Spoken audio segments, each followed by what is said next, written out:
live if you're watching it on YouTube. And as we put out more Master Richards TV, you'll get notified that there's new information out there. So here we are, episode 3. We talked about how to breathe in episode 1. Some postures in 1, carrying over in episode 2. Of course, I'm in Anjose right now. We're going to get into just some basic hand motions. And kind of the way I teach Little Dragons, I don't focus so much on stances with them in the beginning. We get into that towards the end of their curriculum, but we try to get some of the basics down right. So what you're going to see is how we teach the 4 basic hand techniques to Little Dragons from a seated position. Normally when they're in class, we might only do this the first day or 2 or first week or so, a couple weeks with them to be sure they're getting things right. Or when we have an instructor work with them one-on-one, we might sit them down like this, or if they have trouble focusing. But normally we're standing, double-centered, when we're doing hand techniques in Little Dragons. And if you use our curriculum from our organization, straight from the book, the Tiger Forms 1 through 3, you're basically double-centered as well. You're not really transitioning around from front stance to back stance or anything like that. So here's going to be just some basics. And one of the first things we teach Little Dragons, of course, we're teaching them left and right, so we'll say a specific hand. But I'll just say we'll raise the hand, we'll roll the fingers in at the knuckle, we'll roll them tight again, and we'll place the thumb on the outside. And a lot of people get this thumb up here where the thumb is the first thing to make contact. We want the thumb on the outside and not the first thing to make contact. Contact's going to be made with these 2 knuckles. Now, if you're looking at this, you're going to see that a little bit of this piece of this knuckle protrudes a little bit further than, I'll say, what I would like. So, this is how I teach my Little Dragons how to make a fist. This is how most of our beginners make a fist. This is the fastest way to make a fist from an open hand position. This is just close it up like that. Doing some research, some of my Okinawan style people that I steal things from, and I saw some stuff on breaking on a little different fist formation that's going to make this knuckle here be a little bit flatter at the contact point. So everything's the same.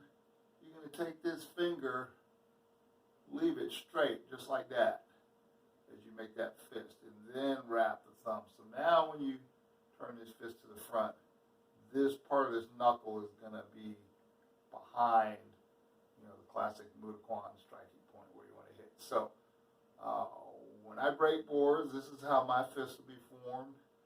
And I've been doing this so long now. Actually, when I free spar, I did it a minute ago when we were on camera.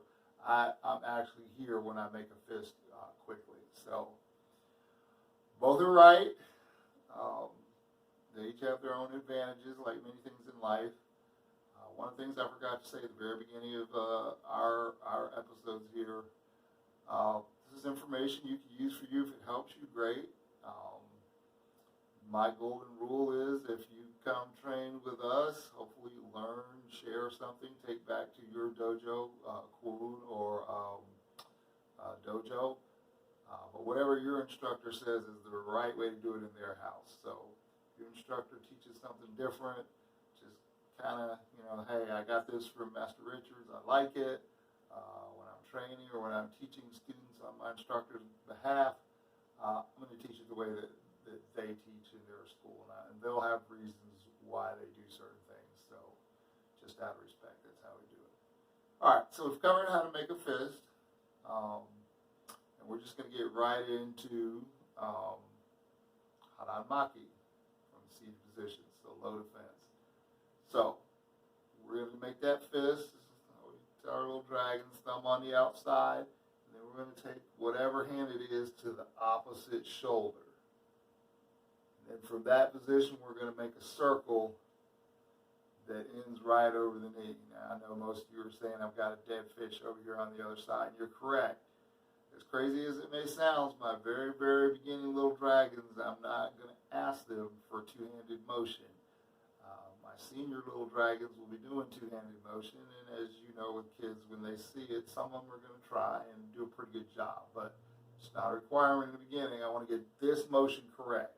From a set position, circular motion that stops right over the knee, fist tight. So that's low defense. Now, once they get a little bit of color, stripes, of course, in their white belt for little dragons, we're going to talk about the hand, and we actually teach that a little separate. So we start with the hand out in front of you, palm down, and we pull the hand back, palm up. Of course, that would be a fist. So we punch, chamber, punch, chamber. That's how we teach them the chamber. So now, if I was white with a green striped little dragon, the expectation for me would be, this is ready, low block, set, haranmaki.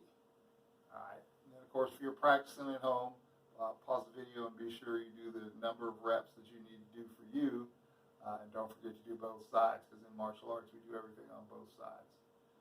So we've covered haranmaki. So now I'm going to get into sandanmaki, or high defense. So again, if I'm a little dragon, I'm going to take that fist that I've been practicing making, and we're going to tell them to put that fist on their belt. And then your lower arm, your forearm, is going to go through the middle of all your vital points in the middle of your body until it gets over your head. And at the last second, your wrist is going to turn out. You'll notice my eyes are looking up at what I'm blocking. And hopefully, if I've done this correctly, my hand is not resting on my head, it's above my head. And this line should be like a pitched roof as opposed to a flat roof like an apartment or commercial building. It should be pitched like a dog house in your house. A lot of my Okinawan friends call this a watershed block, because whatever hits it, like water, will shed off to the side. If someone were to do a downward hammer fist towards your head, their strike should end up sliding off to the side. All right. Couple other pointers. I know you guys teach a variety of different kind of students, and many of the instructors, you've seen this. Okay, so just to be clear, this is resting on my head. It's not doing me any good, because there's no separation between the weapon and my head, and if that block actually makes contact with my forearm, I'm going to crush my arm into my own head. So it's got to be off the head. Yeah, I know you guys get tired of training, you just kind of, I don't know how young your students are, but they kind of rest their hand here. This is not correct. So above the head, a little bit of pitch on an angle, wrist rotates at the last second. That's a good high block. You're going to see this sometimes too. This block's protecting the crown of my head, so I want this portion, this section of my forearm, above the crown of my head. So I don't want it over here or over here, right in the center. Okay, so that's where I want to be. So now, as we're teaching little dragons, that chamber is going to be a little different for high block. So you got your blocking hand starting on the belt, and everybody's different. Some instructors are going to look at me crazy, but we say, give yourself a hug. That chambers this other hand. This hand that's on top is going to do that elbow strike that we taught him earlier, and you'll have a two-handed motion. So our cues would be hug, high block, hug, sandanmaki. Okay? Now I'm going to switch it up. Hug, high block, hug, sandanmaki. So again, pause the video feed, do as many reps as you need to do for you. Don't forget to do both sides. So, moving on, aneso pakuro maki is inside to outside defense. So bear with me again, I'm going to use the cues and the words for my little dragons. If it helps you remember as a beginner beginner, intermediate student, great.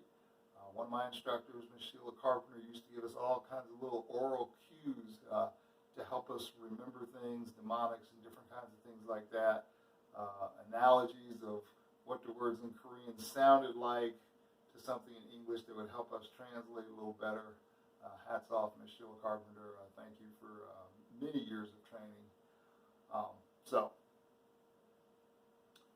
I'm going to start that blocking fist on my belt, just like I did in high block for my little dragons.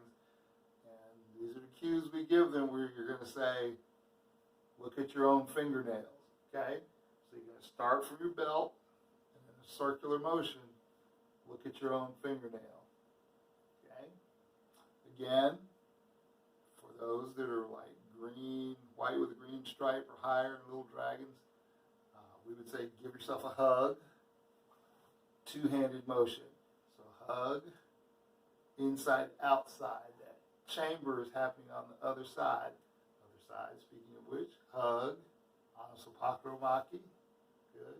Give yourself a hug. Look at your own fingernails. Hug, inside, outside. So while we're on that, I'm going to take a minute and give you a few more focal points. When we do this block, you're going to see some people that are going to come out here. When we get to sparring, that's going to not be a good thing, and I'm going to tell you why. So, for inside to outside block, for sake of argument, we're going to be blocking with this surface. And you'll see some different Korean martial artists actually call that anpal maki for inner forearm block, and this one is outer forearm block. So we're going to block with the inner forearm is what we're blocking with. Boom. So the target is on the center line of my body. And if I have this much width, I will move their strike off the center line. And usually if my fist is right in front of my eyes and I've contacted their arm, their strike should go just past my head, and that's far enough. Maybe here, but certainly no farther than that. Once I block out of here, as you're looking on camera, you should now see that the center line of my body has been opened up for their follow-up strike. So, in and out, I want to protect the center line of my body, but I don't want to overcommit. A little fine point there. Now, the last one here is going to come up with some controversy, and depending on who you train with or where you've been, different things you've heard. I'll just say, I'll tell you how we used to teach this, tell you why we used to teach it this way, and then I'm going to tell you what I was told at some advanced training with some folks within our organization later on down my road, and change some things. So, way back in the day, even before I taught Little Dragons, I would tell my beginners, grab your telephone and turn it upside down, where your thumb's down at your shoulder. Then you're going to circle around and finish in front of your eyes, the same position inside to outside block would have finished. So this would be telephone, and this would be in front of you. And for us, the other hand chamber, well, this is here, this would be a fist in front. Now this is going to do just how we taught elbow strike and just come back.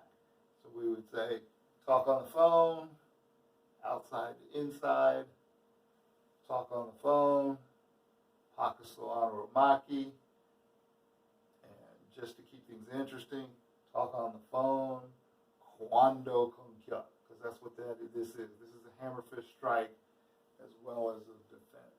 So, somewhere within the last, I guess it's been 2 or 3 years, I had someone say that, well, really, normally they would teach this maneuver actually stepping back. You're just going to come from a ready posture and move your hand from outside to inside. And that's how they would teach the block. We do that in our intermediate and advanced class. We've actually de-emphasized outside to inside Little Dragons because we have enough other things to keep keep us working on, and I don't think we have outside to inside block in any of the Tiger forms that we're currently teaching. So we've kind of let that one wait till beginner intermediate class, and it's taught just like so. Boom. So just from your wherever natural position or the last block you're in, covering the center of your body, and of course chambering. Now, I've got some things, some various Hapkido books and things I've looked at, and you'll see this motion, same thing, or you'll see it like this. And so one application I'm going to give is that you've actually grabbed whoever, whatever the danger is in front of you, and you're going to be pulling them in to your hammerfish strike. So if you will, imagine you've grabbed their clothing material right underneath the chin, right, just grabbed up a piece of shirt, and as you pull them into you, you're going to hammer fist, maybe right here into the temple or whatever the case may be. And that would be the reason for this chamber. So it's not right, it's not wrong, it's different. Be my understanding, in our current system, this is no longer how Hakuso Anoromaki is taught, and this would be the correct way of teaching it. So, whatever your instructor tells you, that's what's right in your school, but that's kind of where that other chamber came from and why I do it. So, 2 techniques left. We kind of already covered them. We went from palm down to palm up, and then I would just say punch, elbow strike. But let me get on my pet peeve. Punch, elbow strike. That's not it. Okay, so I see a lot of this. If any of you guys ever trained in the 70s and 80s, and even into the 90s, where everything was done in like Black Belt magazine or karate books, people would write a book and they'd have pictures. So this and this picture go together, but that's not a punch. So it's a real pet peeve of mine to see people who just kind of place their arm here. You should feel this elbow and your forearm almost rubbing against that side of your body. It stays in tight.